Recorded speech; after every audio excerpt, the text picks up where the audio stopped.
Have you ever wandered down a street where the air feels colder than it should? Shadows move just a little too quickly. Well, in a video game by the name of Nine Child Street, players step into a chilling world where mystery, fear, and dark secrets unfold in the most unexpected ways. But beyond the eerie atmosphere and haunting visuals, this game offers a deeper commentary on fear, trauma, and the innocence of childhood. Set in an unsettling neighborhood, you take on the role of a child, exploring an old, abandoned house on Nine Child Street. But this is no ordinary haunted house. This place is where reality bends and dark memories come to life. You'll need to unravel the truth behind the tragic past while avoiding the terrifying creatures lurking in every corner.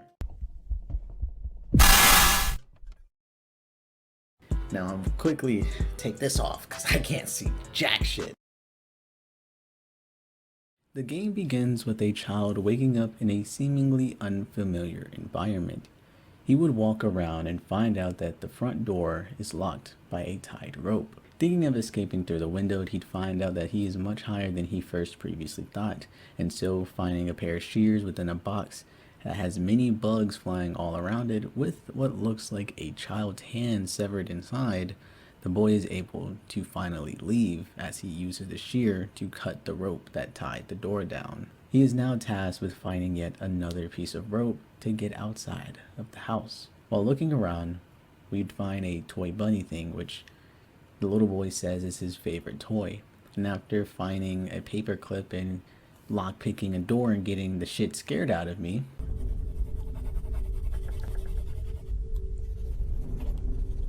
woo! Hold on. I know I didn't just see something. Okay, that was a fucking painting. Oh Lord. We'll finally get that rope we so needed, and it's time for us to make our escape. Mechanic 2, that's the sad part.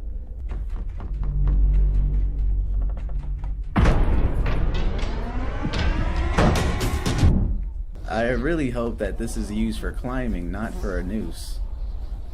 I really hope that we're not gonna hang from this. Oh my god. Oh, hell. Are you serious right now, bro? We then switch to yet another perspective. A child is looking at the home. He explains that everyone just thinks his neighbors went missing, but he believes otherwise and decides that he wants to quench his thirst of curiosity. Reading a note, we come to learn that we are playing as a kid named Armin. Armin's parents have forbade him from going over there, as good parents should, but Armin, being a badass kid that he is, decides to wait for his parents to fall asleep, and he will climb through the window. Hi Mom, hi Dad. If you're reading this, I've gone to the strange house I keep talking about. You saw those pictures you didn't want me to see, scolded me, forbade me to go there. So I had to go there at night, secretly from you. I just want to quench my curiosity and stop thinking about that house all the damn time. I love you, Armin. He would then go to grab a backpack and his flashlight and his toy bunny, which looks strikingly similar to the one from the beginning of the game, and he heads out into the darkness. Armin would try the front door, and to my surprise, it opens right up. Now, Armin, shouldn't this be a big red flag that you should not go in? However, natural selection seems to have missed this one, so he would go inside, and it's exactly what you would expect from an abandoned home. Dust collected everywhere, shattered glass, and darkened rooms all about. While looking around, these strange photos can be seen on all the walls throughout the house, showing these weird pictures of kids, but they aren't really kids. They're more like dolls of some kind. Seeing as the stairway that heads upstairs is blocked, Armin decides that he should find another entrance into the home, finding a back door that was open and, well, a second set of stairs that isn't unblocked that leads upstairs. And you know what? I don't think I ever have seen a house that had two separate stairwells that led to the exact same upstairs portion of the house. So either we're in a super rich neighborhood or this house just doesn't make sense. Anyways, upstairs holds even more mysteries as the pictures around aren't just children anymore. My parents, another child. Who the fuck is that? That's the first dude that wasn't a child. Alright. My parents once told me that, like, whenever you enter into a stranger's home, the best and most quickest way to figure out what type of persons they are two places: their car and their bathroom.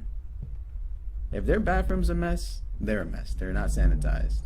If their car's a mess, that's their own personal place. That's how they want to live. Fern, you scaring me every time you get up, bro. Later, coming across a bedroom where every light possible is on in the room, and that's when the computer begins to speak with us. Hello? Anyone here?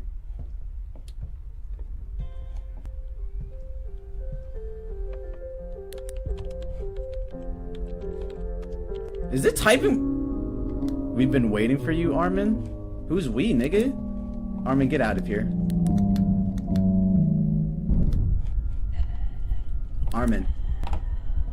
Armin. Armin, do not go in that red door. Yep. Okay, alright. What is this disgusting smell from that door? Nigga, I don't know. This is all you, big bro. You wanted this. You taking a mean shit, aren't you? Oh, red key. It looks like half of a key, but where's the other half? Why did my... Is it stuck in here? I think I'm running out of time. This must be a problem with the electricity. My. Now on the quest to find the other half of the red key to get behind the red door, I personally walk around aimlessly in the house. My dumbass could not figure out what I should do and what I should be looking for. So I decided to just leave, but as we are leaving, Armin sees his hat still inside the home and believes his parents will kill him if he comes back without his hat. And I swear to God, these kids are the fucking dumbest. I know that sounds like super mean, but there's just been times in my past, like, have you ever just like thought about things that meant the world to you when you were a child, and you were like, if my parents find out, it'll be the end of me. I will be boomed out of existence. There's this one time that I look back on it so fucking stupidly because it's just so dumb. I should have just told my parents, but I didn't. It was this one time where I have to paint the picture. So my house has 3 stories. It has 4 stories. It has an attic, then it has upstairs, then it has the main level, then there's a basement. Now within the basement used to be very like storagey, right? So it had cement flooring, it had brick walls, right? And then my parents moved in and they put down carpets and stuff. So there was this one time where my brothers were downstairs, Taj and Trey. They were downstairs and they kind of just were chilling about. And then I was upstairs doing whatever I was doing. I was probably getting food, whatever. Probably eating some Pringles, Doritos. At the time, I was probably eating gummy worms. Let's be real. But anyway, I went downstairs and I heard like a big yelp as I was going downstairs. And then I like went down and I was like, what is going on? And they were looking around. They were flipping over furniture. They had their flashlights out everywhere. And they were like, dude, there was this big ass fucking spider. I slapped it off. I tried to kill it. I don't know where it's at. And so I'm sitting here like, it's not really my problem. I'm only down there because I'm probably trying to play the game. And so I'm like walking past them. And to this day, I don't really know what came over me. But out of the corner of my eye, because they're shining their flashlights around, out of the corner of my eye, I see this glisten. It was like a millisecond of a glisten. And it was one of the flashlight rays, whatever you want to call it, hitting the spider web. And so I saw it, and that brought me to my attention, and I looked down and I saw it just skewering a ray. Like it was really trying to run. It was trying not to die. And like I said, I don't know what came over me, but there was this one motion where I, instead of grabbing a book, stepping on it, pointing it out to my brother so they could handle it, I got on my one knee and I took my right hand and I punched the floor. And I I told you, it was just a little bit of carpet, but underneath that carpet was full cement. Like it was just not, it was hard flooring. So I hit and punched at my full fist, and obviously the spider exploded. Like I saw it on my hand, on my knuckle. Its legs were like, and then it was just like goo left over. And I was like, oh, I got it. And my brothers thought nothing of it. They were like, why did you punch it, you absolute weirdo? And I was like, that's a good question. I don't know why I punched it. And then my hand noticeably hurt. My hand was like in a lot of pain. And I was like, ow. I did punch something after all. And so I went on about my business. The next day, I go to school and my hand is a fucking balloon. Like it is literally like, it's huge. And so I'm like, wow, this really hurts. I can't move my pinky at all. Like it's not looking good. So I went to the nurse and the nurse is like, yo, just, it looks swollen. Put some ice, put an ice pack on it. And I'm like, okay, I'll put an ice pack on it, whatever. And I start, and I do that, and I like wrap it in like some paper towels, and I'm walking around. And at the time, I'm working theater. Like I used to work backstage for like theatrics and all type of plays and stuff. And so they're like, yo, what's wrong with your hand? You want to go home? And I'm like, I remember my heart dropping because I thought they were going to call my parents. And I was like, no, I can work. And like for whatever reason, I felt like if I had told my parents I was going to be in a world of trouble. No. Looking back at it now, I'm like, why did I not tell my parents? Why did I feel like that was the one thing I needed to keep away from them? Me being injured. And there was, fast forward, I ignored the problem. I never told my parents until the aftermath. And, basically, I got an x-ray. I had lied to my parents. I had suspicions that I did something wrong with my hand. And so I had asked for an x-ray, and I told my mom, I was like, oh yeah, it happened when I fell off my bike or something. And she was like, okay. Or not even that. It was some type of lie. I was saying like, I was basically being ignorant. I was like, oh, when I do a push-up, my finger snaps. Oh no, I need an x-ray. Something might happen. And x-rays came back. They said that I basically had fractured my knuckle. I fractured my knuckle, and basically it fixed itself, but improperly because it had no stilt to like put it in place. So this is my hand right here. You see this hand? This is like a good hand. You see this knuckle? You see where my knuckles are placed? Those are knuckles that are supposed to be there. Now look at my other hand and look at them side by side. Do you see anything? Do you see anything? This one's much lower. Much lower. I punched a spider so hard that it went, originally it's supposed to be up here. I punched it so hard it went down here. And so now, from this moment forward, I can do this.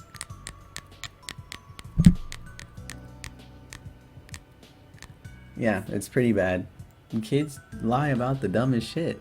Like, I feel like if I have kids and they broke their fucking fists punching a spider, I would be more concerned for their well-being rather than mad that they broke their fists. But hey, kids don't know. Kids are stupid. Anyway, back to the video at hand here. Jesus. Anyways, Armin heads back inside to get his hat, and when he does get to where the hat was, he would only find a note there instead, asking if he wants to play. I gotta get that hat. Where'd the hat go? Use. Yeah. I have to read.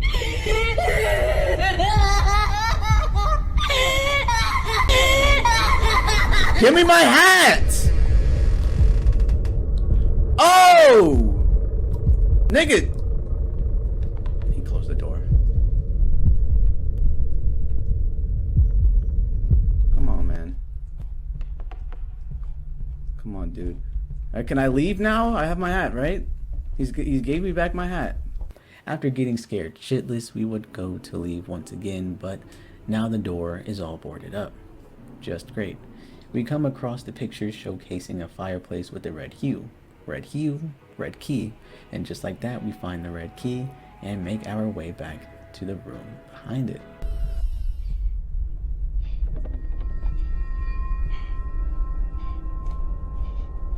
Nigga, what happened to you?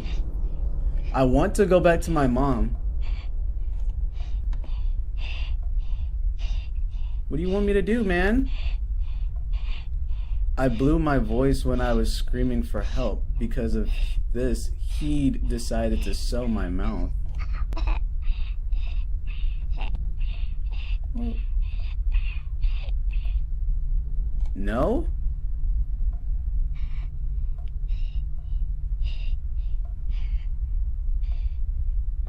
Are you hungry? How about you come get some food from the kitchen? How the fuck is this nigga gonna eat? His mouth is sewn. Can you not read? He wants me to... Are you gonna eat me? You want food from the kitchen? Going down to the kitchen and getting him food, which is this slop looking thing. Something you would get from like an elementary lunch lady type of shit. And by the time we get back, well, he's already dead. He had killed himself, it seems. However, what's strange is that he already had food by the time we got back up there. So maybe he was never alive to begin with. Maybe this was just yet another cruel supernatural joke maybe. Now being able to inspect his toy doll thing, I don't really know what it is. A button comes right off and is able to be used as a combination to get the locked door, well, unlocked. Hey, that's my bunny. Whoa! You're a dick. The house changes its shape once again, as now the door is blocked and the next toy is right behind it. Having to go yet another way, find a red paper saying how someone is all alone and that the voices that were once here quieted, but now they've come back. And even laughter that has been absent from this house for so long. Oh!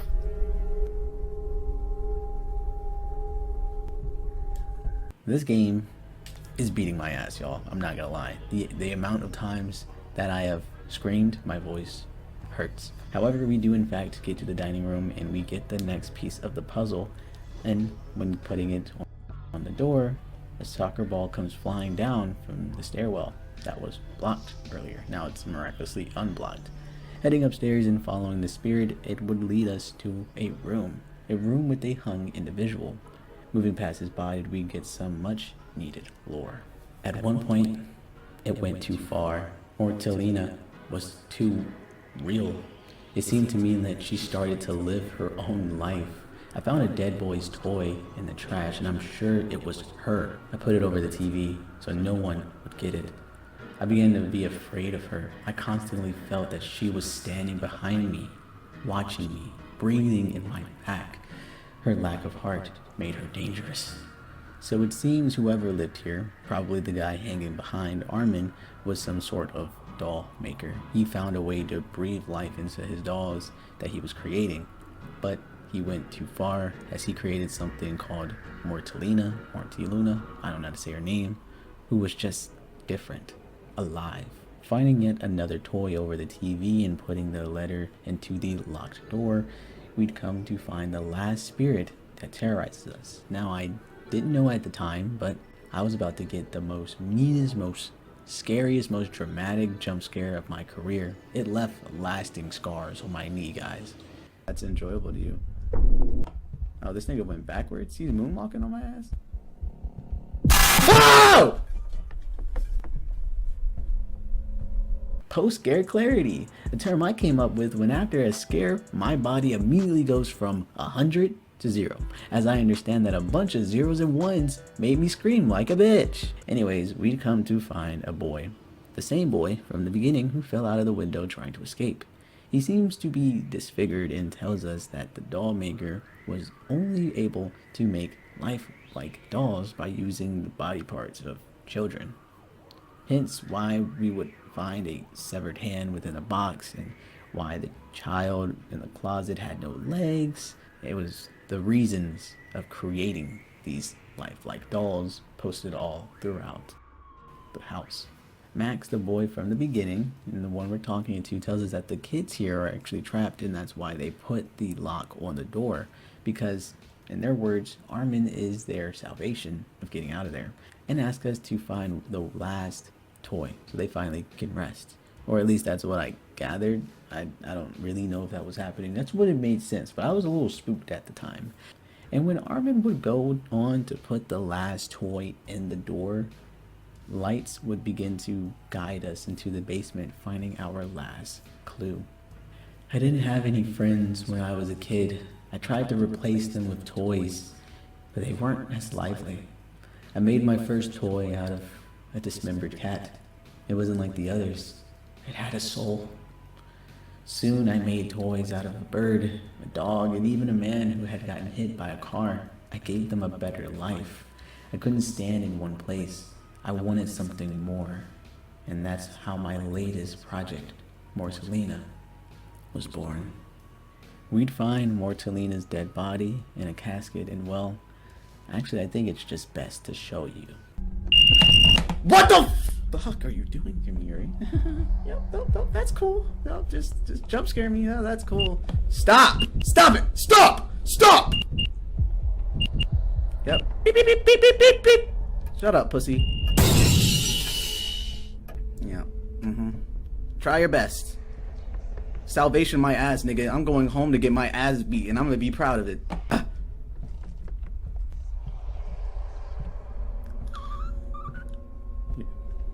There's still a man out here.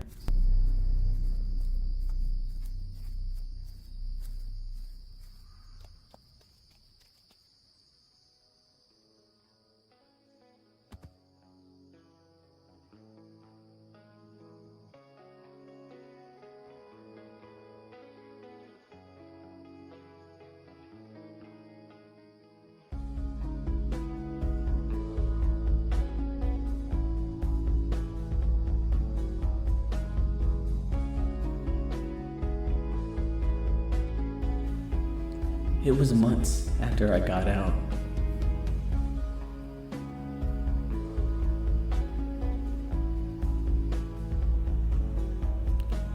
But every dream takes me back to that awful house.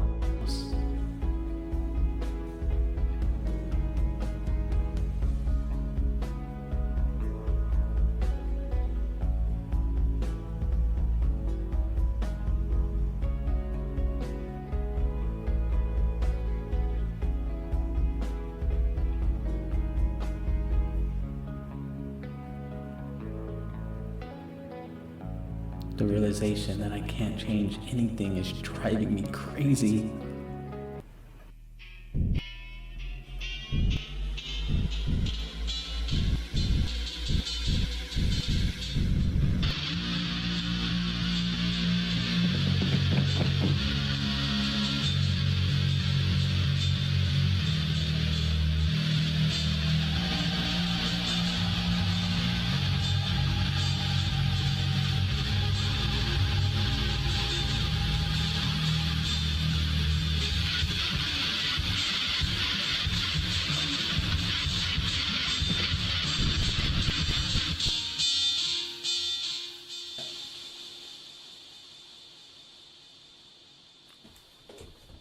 No!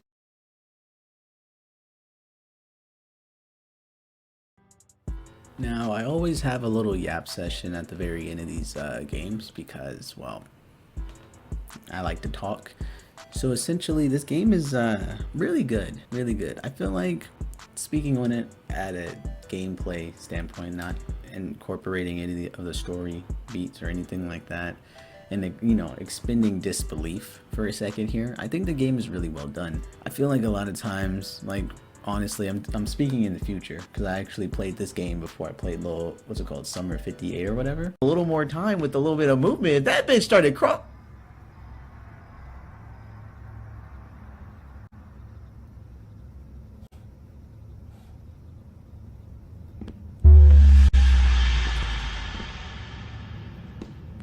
This game.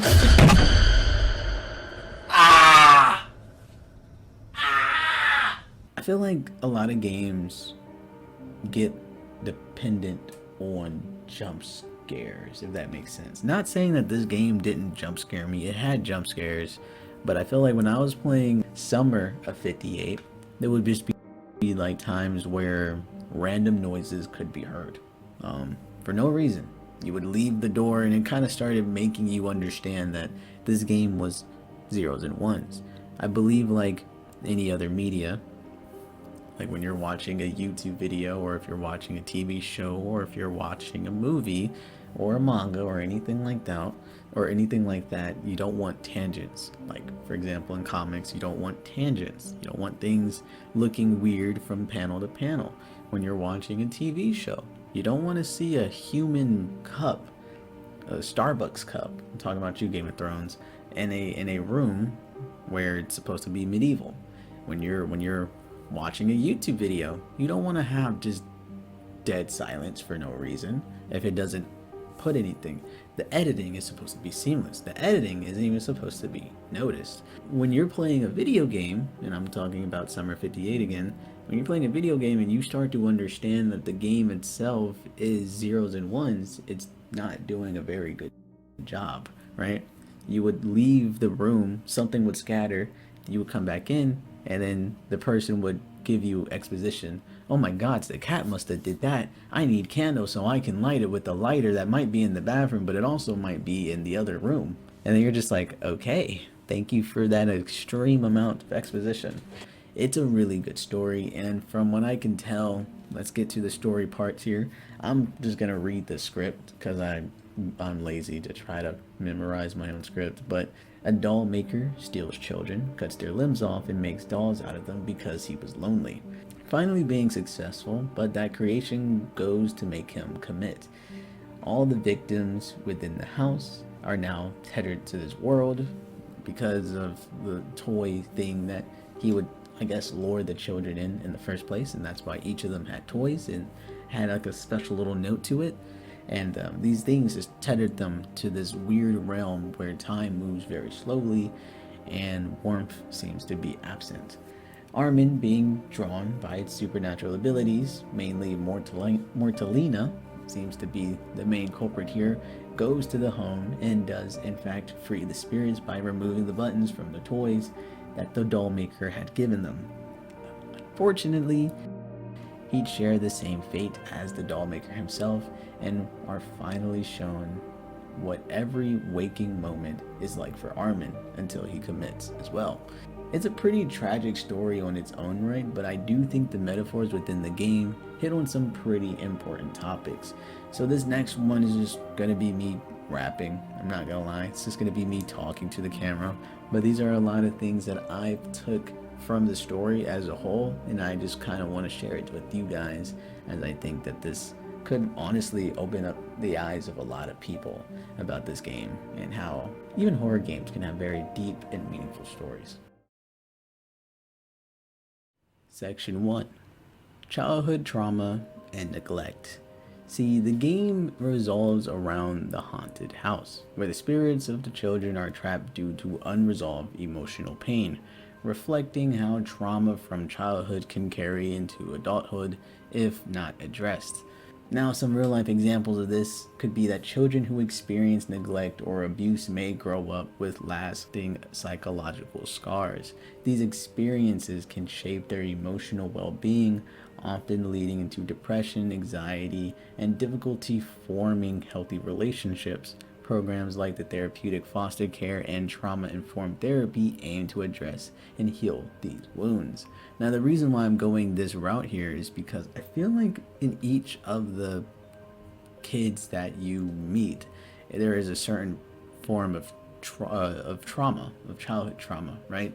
So you would meet one guy who is so obsessed with playing. He's trapped in a box, and he seems to always be alone, and he doesn't really seem to be malicious at all, as he just takes your hat and then he gives it right back. He's just laughing up a bunch. The other one has a soccer ball, and when you go to chase him, it leads to the doll maker, and you can only presume what the doll maker had done to him. And then finally with our main dude at the beginning, it seems like a big form of neglect, as how he's just in a, as he described it, a realm full of sadness, coldness, in that it just seems to have time move very slowly. It almost feels like he's being neglected by time itself. At the very end, you can honestly say that all these children reflect what different traumas can look like, and then our main character Armin could be what happens if you don't address those things. Waking up every moment with the anxiety of living that same putrid memories over and over and over again, and it went undiagnosed, it went unturned. It just kind of festered in his own head until finally he had committed. And I think it's just like a really powerful, I guess, metaphor of what happens with you unchecked what's it called, traumatic experience in children. Section 2, fear and anxiety. The environment in the game reflects a pervasive sense of fear. It's not just physical ghosts or monsters, it's a deep-seated anxiety caused by the past trauma that manifests as terrifying invisible forces. People who suffer from the generalized anxiety disorder, which stands for GAD, or PTSD, often experience heightened fear of anxiety from events that occurred in their past. These invisible fears can impact everyday functioning. I think one interesting part about this game here is not that it's just simply spooks and scares, ghosts and dead children. It's more so the environment, for sure. I think the environment tells a story. From the toys, from the pictures that you can be seen, from the invisible forces, they all have something that tells you about what they are. For Max, the main character, he's just a shadow because he's been neglected. I told you, this is the child that seems to have always been neglected out of the rut, and he seems to just be a shadow, just skating across until finally you find him and you let him free. The other one just wanting to play, he seems to be an attention whore.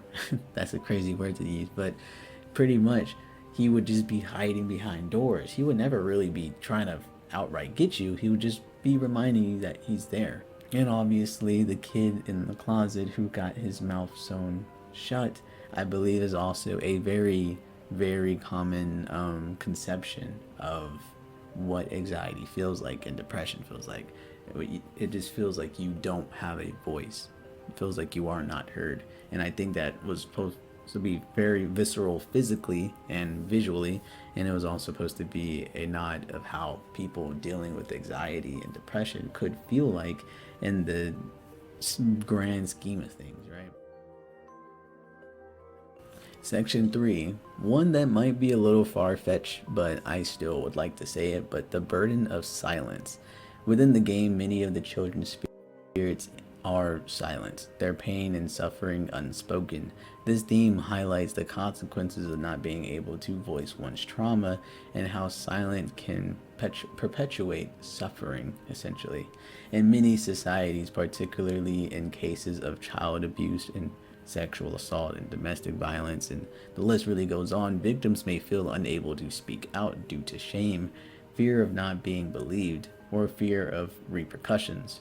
The Me Too movement helped break that silence and give people the voices they needed, but still, there are many, many, many instances where people in those abusive situations are unable to be heard.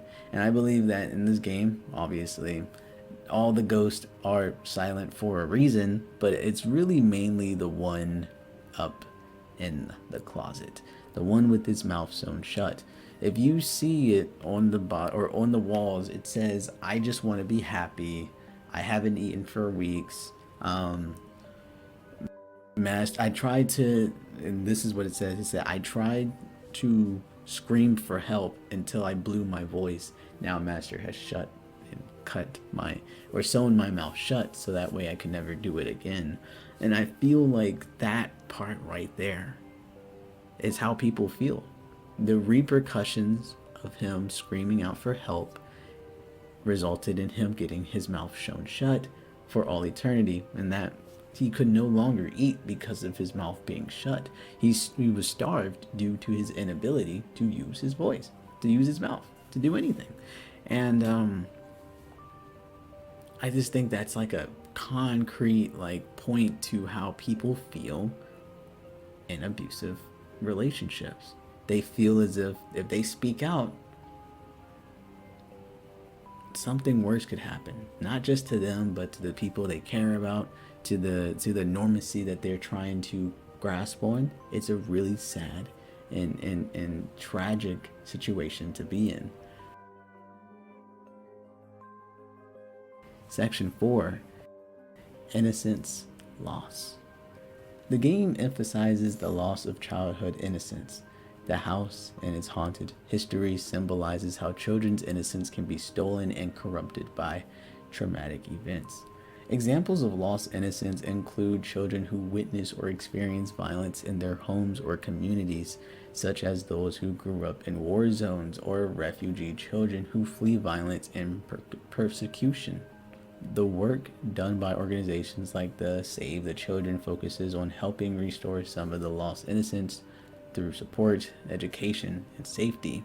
And just to back it up a little bit before I got into that real world situation, yes, that is exactly what is happening within this story. Not only through Armin, who literally escaped from that house and for months on end could not get those visceral memories out of his mind, and that could have been a nod to how he lost his innocence, how he could no longer be that curious kid who just wanted to see a haunted house and quench his thirst for curiosity, and it became something worse. Max simply just wanted to get his toy, but now he's doomed to be in this state of being of how it's just so sad. And even going back all the way to the person who did this, the killer, the doll maker himself, he lost his innocence as he, as a young child, was alienated. He didn't have anyone around him, and so he turned to toys. And one thing led to another, and the snowball became, well, an avalanche of misfits and death. And what was first a bird became a cat, then a dog, then a fucking human, and then children. And so it all started with just the loss of innocence, whether it was from alienation, bullying, or from seeing a tragic event in your childhood or in your community. He saw things that no child should ever see, and he could not live with that guilt. Yes, it could be supernatural. It could have been that this was a very supernatural thing, but expand all of that and look at it at face value. It is literally a child who saw death beyond any comprehension, and he was forced to try to be a child again. It just sounds so similar to how kids would literally see their homes blown to crisp for a war they're not even responsible for. And they're supposed to just grow up. They're supposed to just be a kid again. Impossible. Section 5: The importance of empathy and understanding. The player must listen and understand the pain of the ghosts, offering a form of empathy of their suffering. The game teaches us that understanding someone else's trauma is an essential part of healing. The importance of empathy is dealing with the trauma can be seen in a trauma-informed care practices used by therapists, social workers, and doctors in schools. In schools, peers counseling programs encourage students to offer empathy and support to others who might be suffering silently, because mental health awareness campaigns also help normalize discussions around mental health, making it easier for individuals to ask for help. All of that to say is, I just think that Armin showcases that type of person who was supposed to be there, and obviously the main character is supposed to get the lore and understand it, but it was more so just like you had the ability of choice. You could be dismissive or you could learn more. And I really found that to be an interesting thing, because I'm sure there's only one ending to this game. But to give you a choice to be dismissive about one traumatic experience versus listening really does teach the audience that, hey, we're all victims here. Obviously, when you go into the house, you believe the ghost to be the antagonist, and then you come to learn that the doll maker was the antagonist. But then you would also come to believe that the antagonist of the antagonist was yet another victim, the victim of alienation, the victim of solitude, the victim of going down the wrong destructive path. And it's just, everyone's a victim here. No one's a winner. And I think that is exactly what this game was trying to talk about, is to try to just teach you that empathy can go a long way. However, empathy and not leaving enough for yourself could definitely be self-destructive. I remember seeing this animation. I do not know what it was called. All I remember is that it stuck with me because there was one thing that the person said. They said, you got your shit, and then you got other people's shit. Your shit is your responsibility. Your shit, you gotta maintain your shit, okay? You gotta maintain it. Other people's problems, you can try to be understanding and help them heal, but you got your own garden, your own ecosystem to deal with on your side. If you go and deal with someone else's stuff for too long, who's gonna take care of your stuff? Nobody, because it's your shit.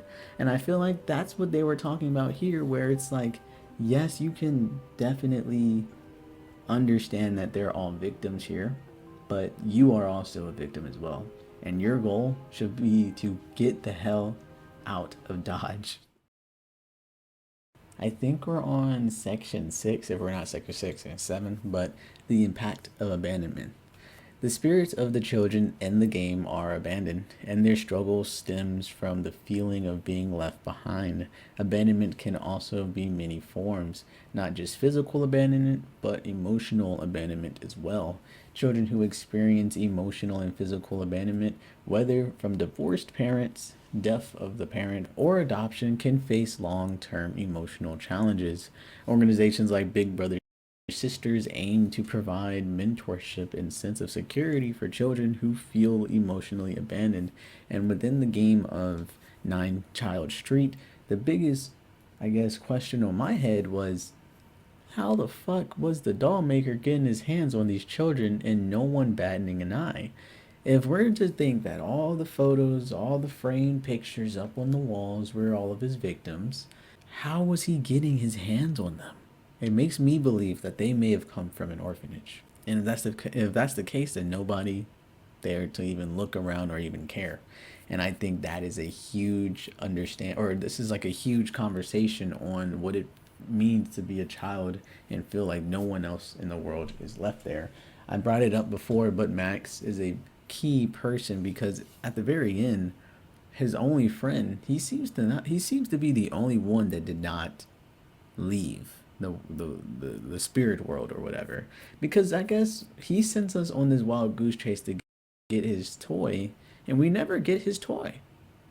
That man is still there, and that's like the key factor of emotional abandonment, just to be there alone and put your trust in someone else to show up, and in the end they choose themselves. And finally, I hope this is section 7, the role of memory in shaping our lives. The game deals heavily with how memories shape the present, whether they are memories of joy or trauma. The house is full of objects that trigger memories, leading to the protagonist to piece together the past. Memory plays a key role in understanding identity. There are a lot of therapeutic practices that'll help with those memory loss to reconnect with their past and to preserve their sense of identity. It's a very, very powerful thing. I believe that memories for sure is what creates a person. And so the fact that this game's biggest component are memories, and you are seeing what happened but not seeing what happened, but trying to understand it through writings and even seeing what they went through, I think is also a very powerful tool that the game uses. Also, in a horror aspect, starting the game off in the past before, like, it's kind of like a predecessor, a prequel to the game's happenings, because Max had already been in that place for a very long time before Armin ever showed up. But anyway,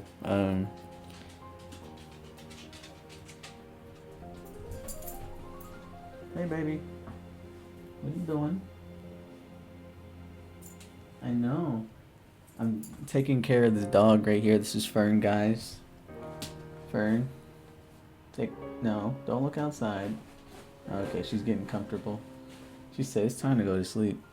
I am taking care of this dog, and normally her bedtime is probably before 12. So this kid does not understand what's going on here. She's like, why are you still up? Oh my gosh, she's so tired. Hey, well, let's wrap it up, huh? Let's wrap this shit up.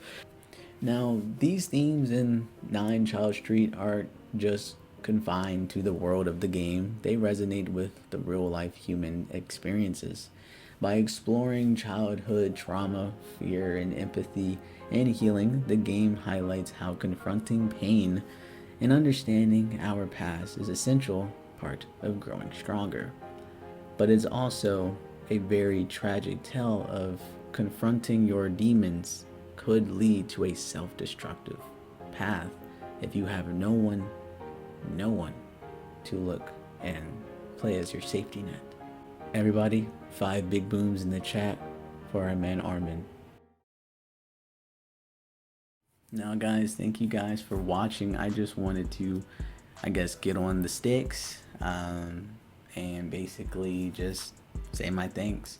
I think this game was beautiful. I think it was beautifully written. I had a blast playing it, and honestly, I look forward to playing other games just like it, where they have a very dark narrative that could be interpreted in many different type of ways.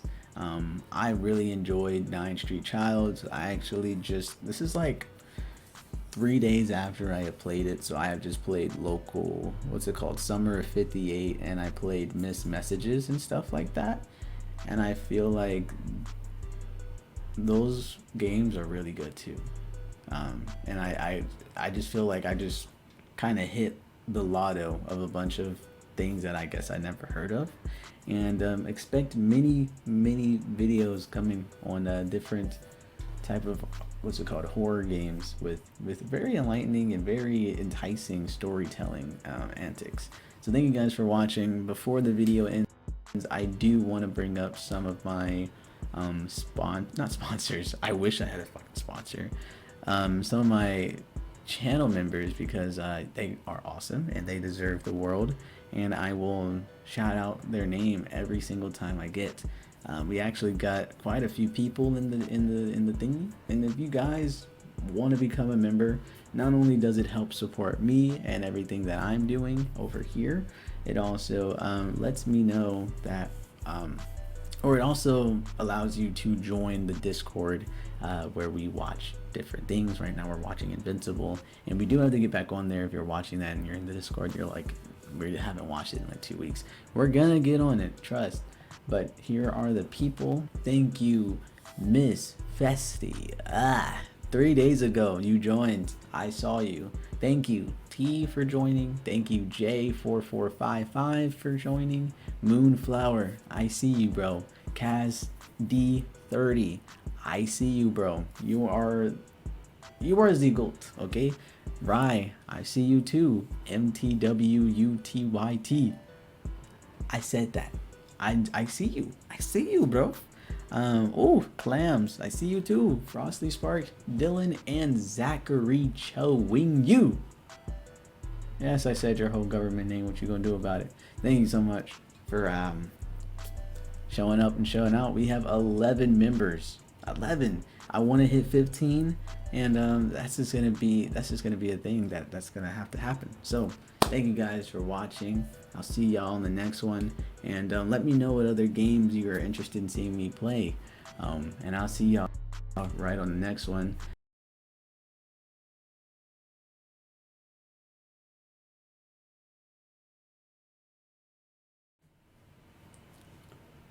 You know, Fern,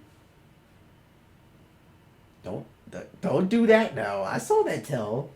Oh, I see the tell. Oh, I see the tell. I see the tell. Stop playing. You said I'm tired. Tell the people that. Tell the people that. Fern, tell the people that. Oh, you guys want to see something cool? Ow. Oh. You are so cute. You are so cute.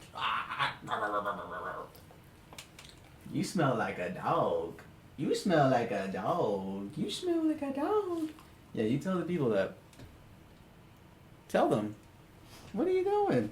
What are you doing? Tell them. Don't fall now. What are you doing? This dog right here. Tell the people what you're feeling. Well, I feel like you are up way too late and I'm really tired. So can you stop? Yeah, I got you, bro. All right, you heard them. You heard the woman. Fern said it's time to go to sleep. Bada bing, bada boom.